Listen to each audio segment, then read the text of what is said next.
Welcome to the Ordinary Marathoner Podcast.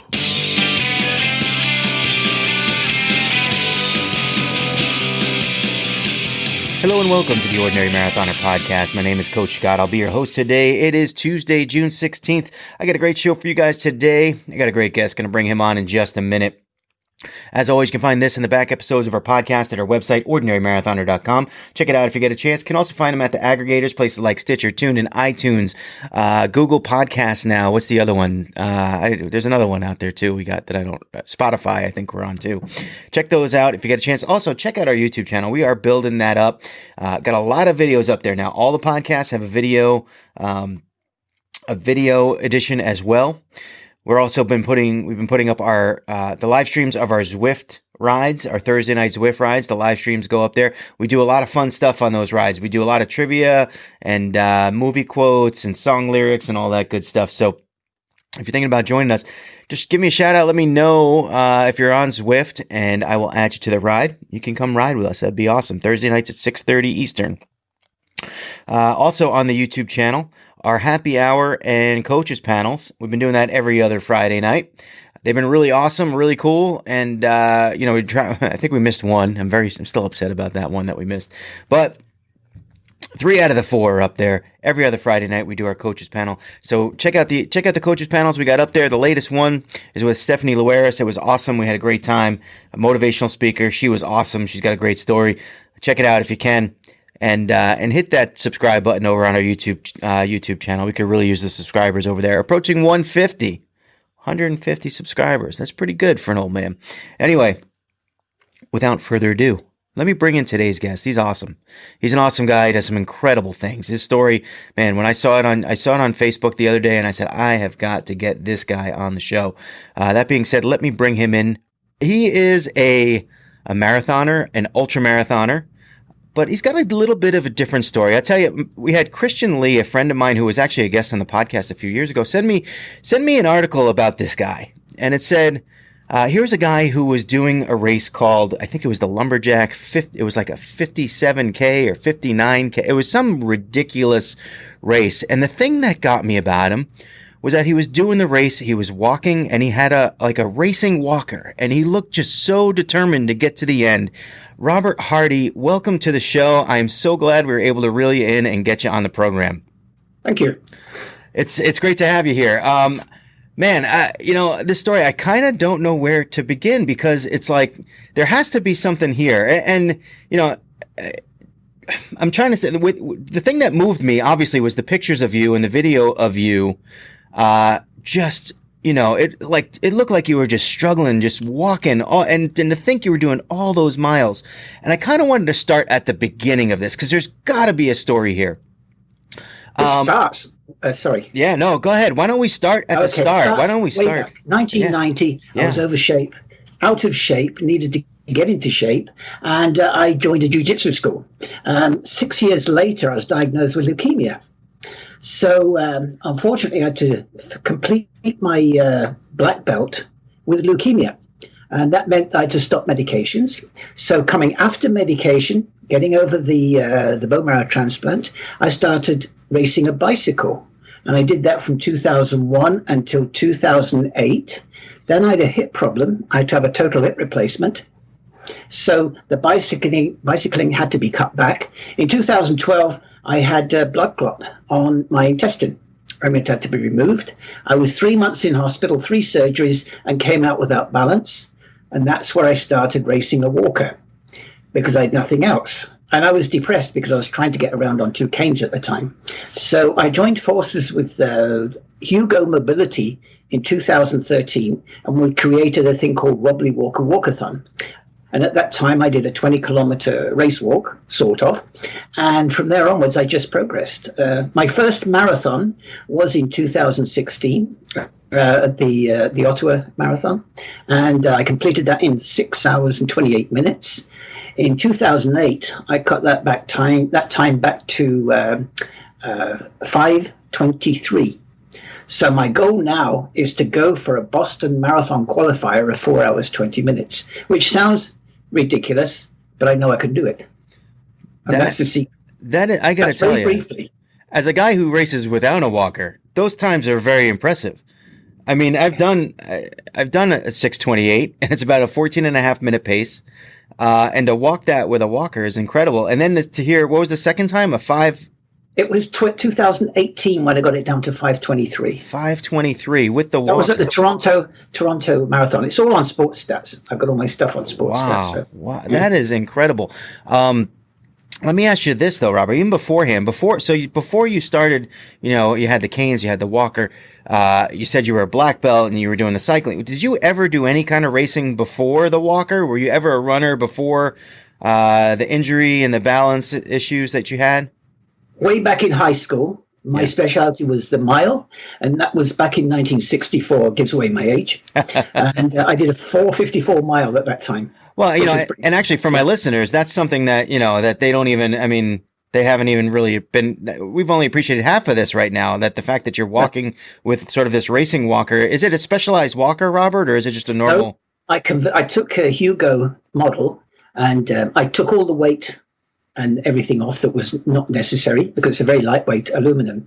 And then I put aero bars on. So I got the mechanic who used to deal with my bicycle to put some nice aero bars, and it gives me a good aerodynamic position. It takes a lot of stress off my hip as well, and I can get around fast. But I've learned early on, I was trying to run with a walker, and it slowed me down. I had more accidents, more crashes, and then I learned to race walk properly. So I've been doing this for 7 years now, and continuously improving. I work on technique all the time. When I was cycling, I had a professional cycling coach. So he taught me about technique and using technique, using less energy. And most way through a marathon, I'm not exceeding 120 heart rate. It's only when I get down to the final, maybe kilometer, I push my heart rate to 160 or so. But I'm very relaxed when I go out there and take a comfortable pace. That's the way to go.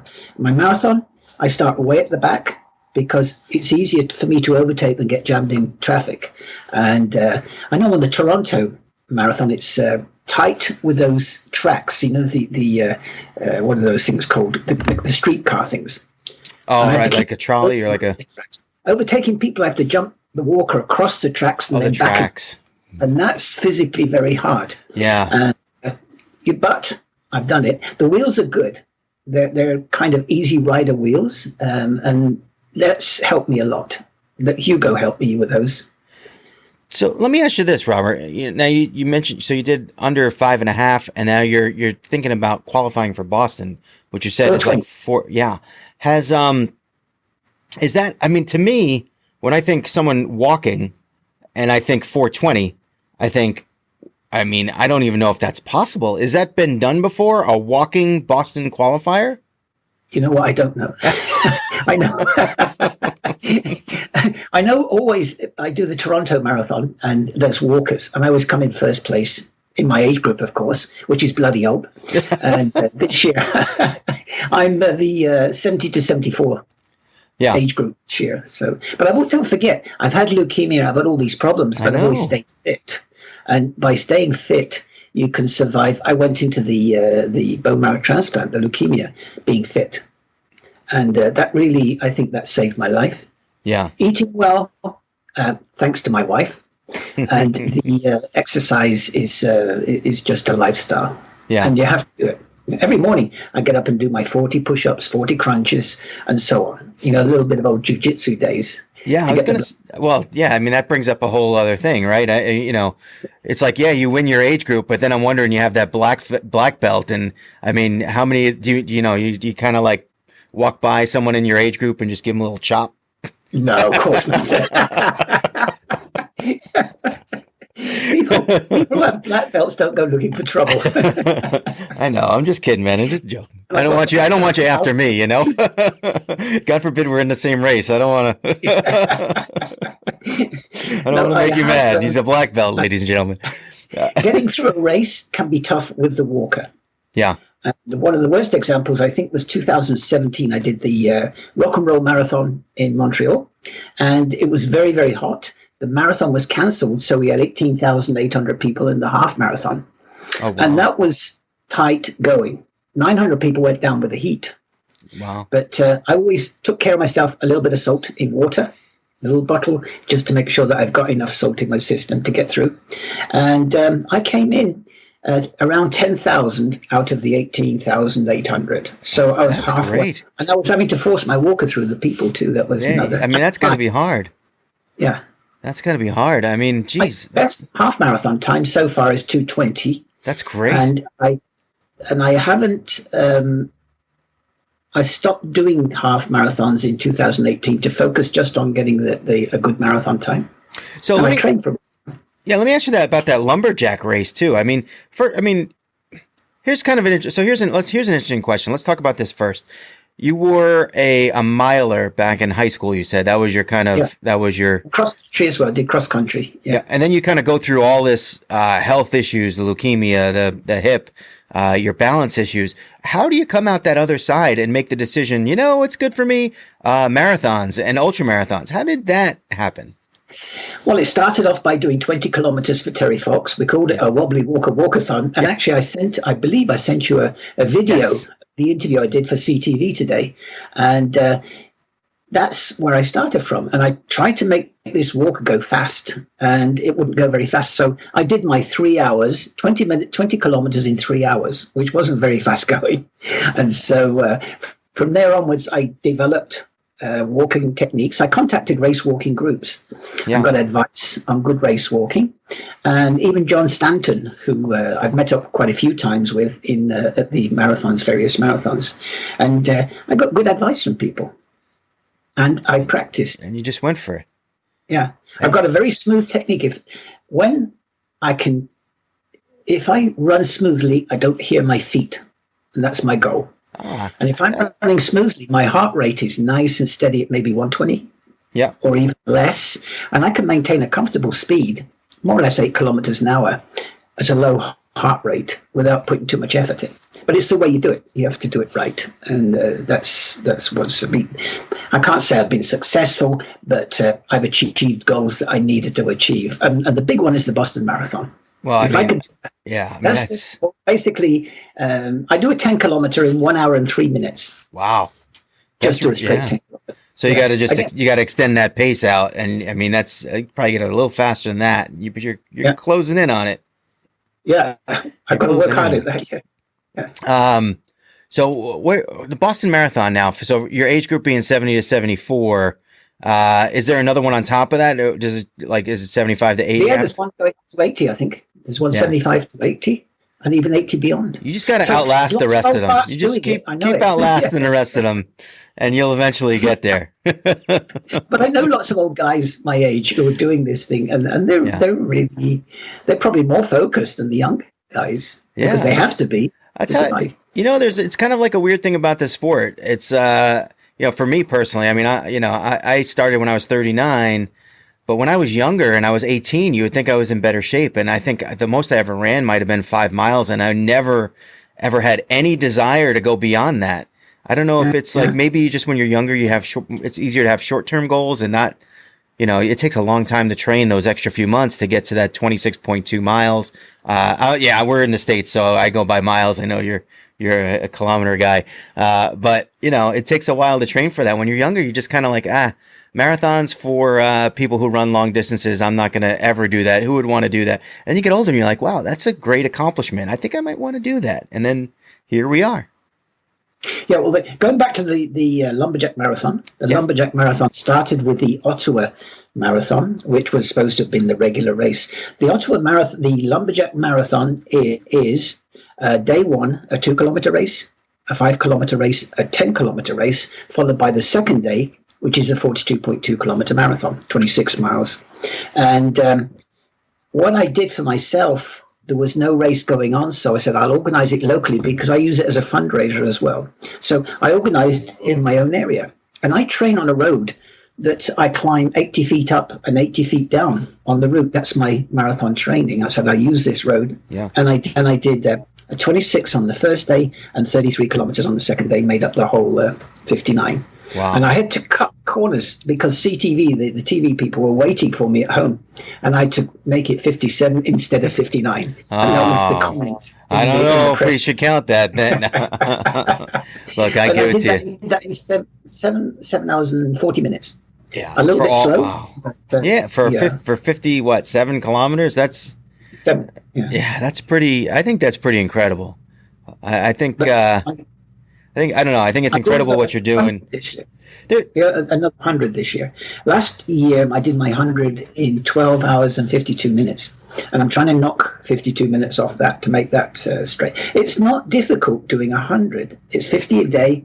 And it's, again, get that nice steady pace going. Don't fight the body and keep going. And nutrition. I take a little bit of ham and cheese sandwich every 2 or 3 miles. And it just gives me, keeps going. That's the key, the ham and cheese. Yeah, that's I honestly that's the first I've ever heard of the ham. You have a little mayo on there, or you got salt? No, it's got the salt from the carbs and the protein, the two things that are needed to keep your legs moving. At the end of the first 50, I felt great. I came home to my wife and I was saying, probably get cramps tonight in the bed. No. The next morning, I had a little bit of shin splint, only very slight, and I went slowly into the tempo. And by the time I'd finished the second 50, it was much faster than the first 50. Yeah. And I had plenty of steam left at the end. So I didn't really kill myself at any point. It was just a case of controlled race walking. So let me ask you this, Robert. I mean, it's the balance issues, and then with the walker, and and all the work that you've done to do this. Does anyone ever say to you, "Hey, man, like you're crazy. What are you doing this for?" Everybody says I'm crazy. My wife thinks I'm insane. And I never grew up. But that's great. That's great. I don't know. I think it's great. I think it's so you mentioned training before. You mentioned that you have like a hill that you go up and down locally. Well, it's a series of hills between the two towns. Oh, okay. And the up and downs total 80 feet high, 80 feet lower. What I will do, I've just got myself a Garmin 35, and I'm just getting used to it. And what I'll do, I'll send the results of my training down on your website. Yeah, if that's okay. You can do whatever you like. We have a lot of people that kind of that do their, there's the My Garmin page that you can join our group or whatever. We have a group there. We have Strava. That's another thing. I don't know if it sounds like you just got the Garmin, so you're going to kind of edge into stuff. You know how I'm 69 and I've got no technology at all. My daughter does everything for me. So anyway, I finally set this Garmin up on my own, which is amazing. Yeah. I've managed to get to sync, and now I need to get to results for you'll get there. Stats. You'll get there. You start getting that Garmin data, you're going to love it. You're going to it gives you, especially as someone who's been a runner, you're cross country and doing the mile, like you're going to just see that data. You're going to be like, wow. And if you have the heart rate monitor, you get all that data. And if, it's really interesting to see. I find it's easy to have my separate heart monitor because the one thing I want to see all the time is my heart rate. Yeah. The rest of it doesn't matter. But when I was training for cycling too, I said, always watch your heart rate. This is where you've got to be careful. You go too far with it and you're just going to fall off on the side of the road. That's it. Hit the wall. And so keeping the heart rate under control, I know what kind of power I've got to continue with. And when I overdo it, my heart rate goes up. I adjust the speed down slightly and then work from there.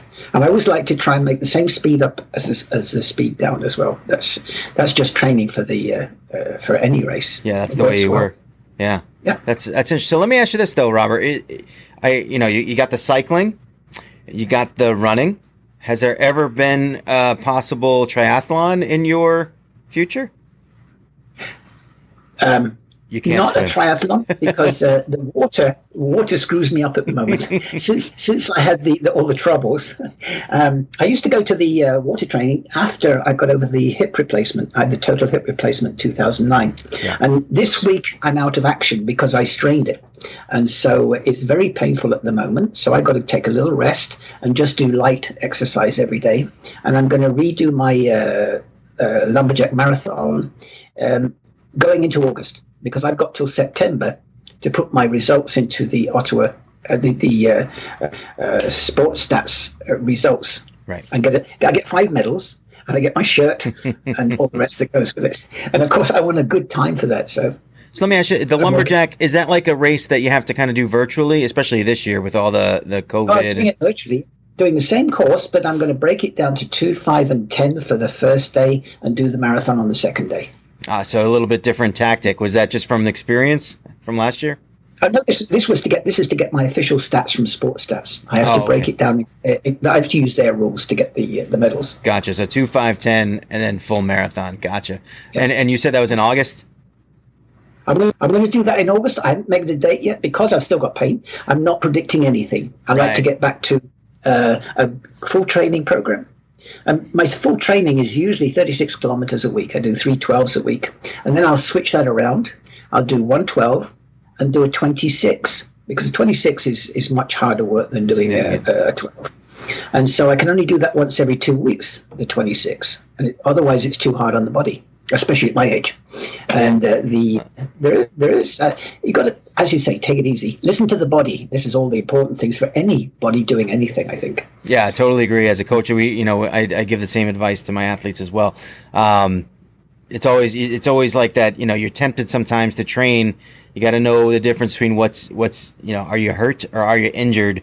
And if you don't know, you always got to kind of err to the safe side and kind of pull things back. But August is coming up pretty quickly. You're not leaving yourself a lot of time here. I hope you. I don't need that. I need mainly rest now, and sometimes those rest periods are so much better than racing. And often I will train up to 2 weeks before, and then just stop and do small, short, gentle races because then I'm recovered fully. The body has to be fully recovered and fully functional to complete one of those big runs. So when are you? So all right, you have the lumberjack, and we're thinking August or somewhere around there. Yeah. And then somewhere in your future is this Boston qualifying attempt. Eventually, is that something you're eyeing up for next year, or maybe a couple years after that? As it is with virtual, you can't qualify for the Boston Marathon. You can get a good time. And what I'm doing with this race is to improve my time. But this course I do is so tough that I don't think the Boston Marathon would even compare with it. So I will wait till next year when I do a marathon, either the Ottawa Marathon or the Toronto Marathon, and then I can go for a qualifying time. And it won't be 74 for another 4 years, so I've got plenty of time to get that in. Yeah, you're giving yourself that nice window right there. It can take a while, just to put in those miles, man. I'm rooting for you. I think that would be, geez, what an amazing story that would be to watch you qualify for Boston. I do speaking events. What they call it. Overcoming obstacles and achieving goals while enjoying a healthy and wealthy retirement.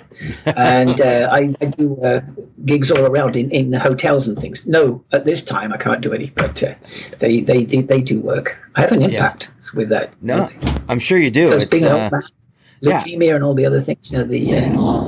All those things, you think about it, all the obstacles that you've had to come across over the last, 15 years or so with the leukemia and then a hip replacement. How long was it after the hip replacement that you could kind of get out and start and like where somewhere between? So you said you started cycling right after the hip replacement. Yeah. How long did it take you to start? No, I was cycling before. I did 35,000 kilometers in 8 years of riding. You have all the stats, man. Exactly. And that was no Garmin. You didn't even have the Garmin then.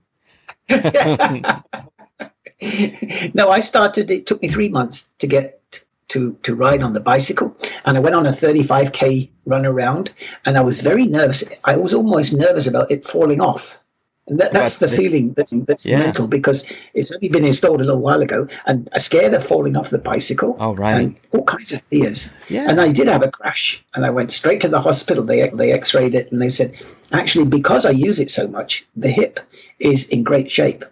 There's muscle around the spike in the femur, and all the muscles in the hip itself are built up and in good shape.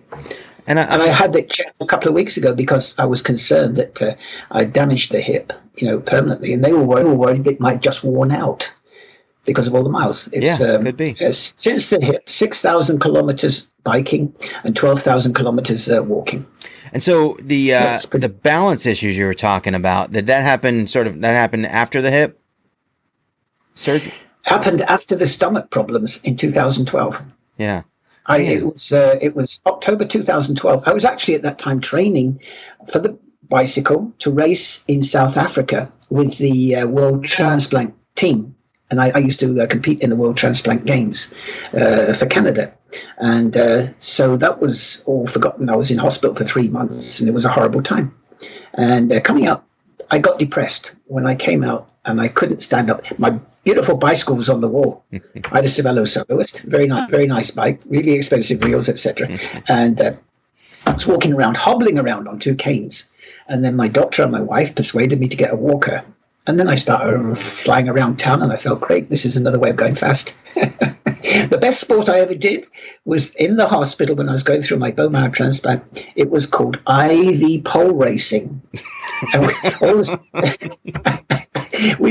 was 5 of us, and we would compete at going round 5 times around the ward, and we got in trouble with the nurses for speeding and being dangerous, and we all survived our transplants. So I was just gonna. They must have loved you there, right? They're probably like, someone get Hardy dismissed, get him out of this hospital. He's causing all this havoc and trouble. I still meet those people, and they're still alive today. So that's pretty good message. Right, right. Maybe they should work that into the therapy a little bit more. It should be in the program. I am just. A footnote. Go ahead. Sorry, there was a little footnote. After just before my transplant, I was very nervous. I had a 40% chance of survival. So I decided to do a jiu-jitsu demonstration on the Saturday night with the school. And I injured my shoulder. I tore a shoulder muscle here. And on the Sunday, I did a 100-kilometer bicycle ride for the hospital foundation. And the next day, I went into the hospital for my transplant. And that was all across television over here. That was for the hip? News. That was for the bone marrow transplant. The bone marrow, right. So 40% chance of survival? That was 1997. 1997 this was, yeah. Wow. So you get your, thinking you maybe get your last miles in, but now it turns out you wind up doing a lot more. That's right, yeah. But I think it helped get through it all. It's a very bad thing going through a bone marrow. You have like a very, in order to get through these races, I think with the walker and kind of at the speeds that you do, and then just kind of challenging yourself to do 100, to do the lumberjack, to do, to think about qualifying for Boston, you have to have a strong sort of will to do something like that. And you come off as a very sort of like laid back kind of, good humor guy, but there's gotta be like a really tough side to Robert Hardy behind that little, there's gotta be there. Is there, what's behind there that pushes you to do these things other than just, hey, I just want to do these things? There's gotta be something more there. I think I'm totally insane. That's a good one. That could be it. You know what? Having that nice, relaxed, going into a race, being nice and relaxed. I remember setting up in Toronto. Everybody's jumping around me, and the guy says, "Are you asleep?" No, just relaxing. My heart rate's nice and steady. I'm feeling comfortable. I'm not going to start jumping around to the music and doing anything crazy. Just get started and let everybody go, and then I follow them, and then I start overtaking. Well, that being said, I can see the front of me. Sorry. Yeah. No, that being said, like you were saying that, you raced when you were younger, and then it seems like there was a big hiatus in between from when you stopped doing cross country and the mile, and then you picked it up. Is that feeling of starting a race, of being in a race, was it something that you missed? Was it something like you're like, man, I should have been doing this all along? Is there any sort of like, yeah. I agree with you. I love being on the starting line, and just something like about that kind of nervous feeling that you have when you're, oh, am I prepared? Am I ready to go? I'm always kind of like, kind of doing that last check in my head. But there's nothing like being at that starting line. Was it for you, that must have been sort of an interesting experience, having done it. So, when you were younger and then coming back to do it again. How do you feel about that? What's nice, you take Toronto, there's 25,000 runners at the start line. That's really exciting. And all the people cheering is something else. You get so much support. And, somebody's shouting there, you got 2 kilometers to go, 1 kilometer, and you're pushing yourself at that point. And it helps, I think. And then you're coming through and they shout out your name and saying, this is Robert Hardy, who's just made it, whatever. It feels good. Yeah, I like it. Yeah, and you must it strokes my ego. And you must get a little extra attention too, having the walker and everything. I can't imagine like sitting there. You can beat me in some of these races, and I'm just thinking if my family was sitting there and waiting for me to come by, and there's someone in a walker that goes by going faster than me. It's like one of those things that, it's like, wow, if that guy can do it, how many other people out there? And you said you're doing this motivational speaking. Have you have you found yourself sort of inspiring others to kind of just, Yes, maybe a people who've lot. never raced Yeah, just before? take a look at my Facebook sometimes, and people are just motivated, inspired. And one guy came to one of my talks last year, and he's a writer, and he wrote a whole story about me, and I was most flattered. And it was a great piece of writing as well. So it's a good feeling, and just helping others, helping myself. And I always fundraise. I'm always fundraising. Presently, I'm fundraising for a group I basically organised in Ottawa, which is called Little Angels Blood Cancer Fund, and they help out. They help out the patients. We fly people in from different areas and accommodate them, because transplants, there's only 3 locations in Canada, so you have to fly a long way in from the east to come here. And it's a big country, well spread out. Sure. And when you're coming from St. John's, Newfoundland, and coming to Ottawa, it's a big flight. And then you want your family with you because it's scary, all the things you're going to go through. So anyway, I organised that with another lady, and I've been doing fundraising for them for 20 years now. Yeah, I started with a jiu-jitsu demonstration. Yeah. Wow. My kid threw me around on stage. Yeah, I think it's great. And you know what, like this sport, I think has your kid throw you around in jiu-jitsu. That's funny. But this sport, I think, is always very strong when it comes to fundraising. I can't even imagine. I would very much doubt that any other sport even comes close to raising money for charity and awareness of charities and charitable causes than running, triathlon, that kind of thing. Just because you see so many people, just kind of out of the kindness of their own hearts, just trying to, spread the cause and find out, and try to help the cause. And I think it's great what this sport does, for charity and stuff like that. It's great to see you being involved on that end as well. But back to that other thing I was talking about. I mean, I think, you're almost 70 years old. You're in a walker, and I'm thinking, what's anyone else's excuse? Like what? Yeah. Really, you got 2 legs, go. It's like, it's insane. That's an expression. I got myself in trouble for saying, talking about, this was in a newspaper report. I said, basically, you got to stop the whining, get off your ass, and get on with life. Yeah. And I think we have too many people whining. Yeah. People whine about anything, complain. And, I can't do that because my foot's not good. I can't do this.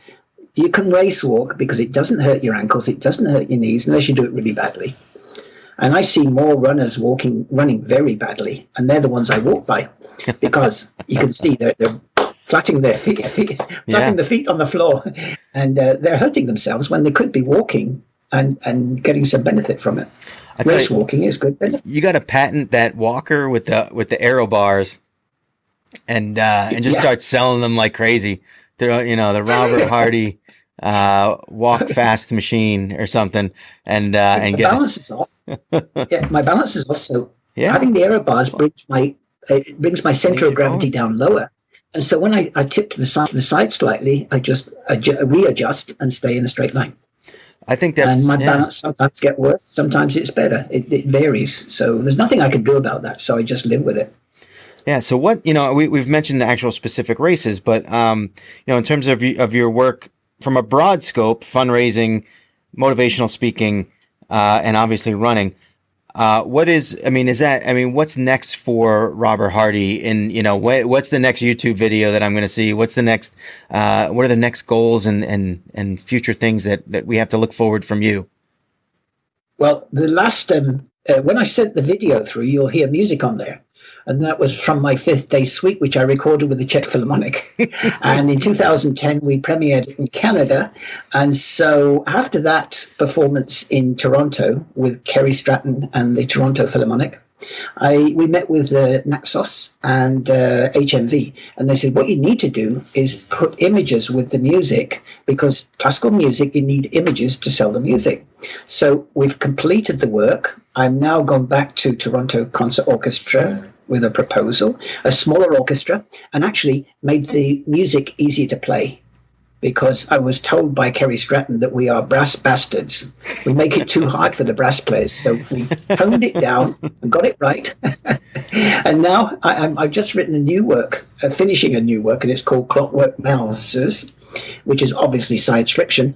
And so I intend to make this into an animation. And we should have the concert. It will be early in next year because we cannot it's 2020 screwed up with the virus. But on the other hand, I benefited from doing my lumberjack in my own backyard. Yeah. And I've got a lot of help locally from it now. So there's always make lemonade from lemons. There you go. That's my philosophy. Life gives you lemons, right? Yep. Make lemonade. And I think it's incredible. I mean, think about all the things that have gone on over the last 15 years for you, and that you're still pushing the envelope and getting better and getting faster. And geez, I wasn't expecting to hear the classical music and animation and all that stuff. Is there nothing that this man does that can't do? 2016. Is there nothing he can't do? 2016 semi-finalist. The piece of music I put on that video, it was 2016 semi-finalist for orchestral work, so it's not too bad. So I got some awards. I'm looking for some more awards now. Between now and 70 and 90, I can write a lot more music. You got plenty of time. Yeah, that's right. Yeah, you're good to go. All right. So, before I let you go here, Robert, where can we find you? I know you. I know you mentioned sponsors. So if you wanted to give them a little shout out, feel free and let us know where where on social media we can follow Robert Hardy and find out what he's up to next. I think. Yep. Yeah. Just it's just Robert Hardy on Facebook, I believe. I've also got Bob Hardy, the Walker Runner, which is another site that's a health and health, but basically everything's copied from one to another. I'm not very good at doing things and tech things, and I get screwed up with. But on the other hand, it's working well for me, and I just basically put in reports, and I tell the Ottawa people who follow me because they race with me. Yeah, and so it's I've got a good bunch around, and I got to Ottawa meet them up, and they help me out too. So we all help each other. Yeah, gotcha. And that's what we should do. And what about those sponsors? You want to give them a shout out? Yeah, it's Chip Reverse Mortgage, and it's Hugo Mobility, and Hugo Mobility supply the walker. Yeah, that's great. So he's going to be happy for that. Yeah. Oh, that's awesome. I mean, and that's something where so we've done some podcasts. We did a podcast with Dick Hoyt. I don't know if you're familiar with him, but he pushes his son. His name, yeah. He's run marathons and then Ironman triathlons and pushes his son in a racing kind of walker stroller kind of thing. It's incredible. What he does. We've had, a bunch of people, recently on the podcast that have done things like that. So it's interesting. Again, we're coming to the point where we're just getting rid of all the excuses, and anyone can do this sport. It's just a matter of if you want to do it. And like you said, there's a lot of people that kind of sit around and say, "Oh, I can't do it. My knees, stop the whining, get off your ass, and get on with life." There you go. And I think that's a great message. And listen, I want to thank you for coming on the podcast. You've been an amazing guest. Hi, thank you. And we're gonna get this out in the next couple of days. And I really appreciate you being here. And I wish you the best of luck. We'll be following you. We hope you qualify for Boston. Probably not this year. It will be into next year because it's the first time I can get into a race. But I feel good. I mean, I'm having a bad time now, so this will be over soon. Yeah. All right. A couple of weeks and I'll be back to normal again. So that's it. That's awesome. That's awesome. And like I said, we'll be following you, whether it takes 1 year, 2 years, 4 years, 5 years, whatever. We will be here until I'm only an hour and a half away from Boston. So you make Boston and we will be there cheering you on for sure. Okay. All right. I don't know if they'll allow me in there with the walker. I got permission for all the other places to run the walker in there, and they didn't object. We'll hook you up. You call me. We'll figure it out. I got clout. Okay. All right. Thank you very much indeed, sir. Have a good night. All right. Well, thank you so much for coming on the show, Robert Hardy. We're going to wrap it up there. I want to once again thank Robert for coming on the show. What an amazing story, guys. We've got another podcast coming at you next week. I'll have another guest for you. And remember, every day is an ordinary day unless you make it extraordinary. So get after it, guys.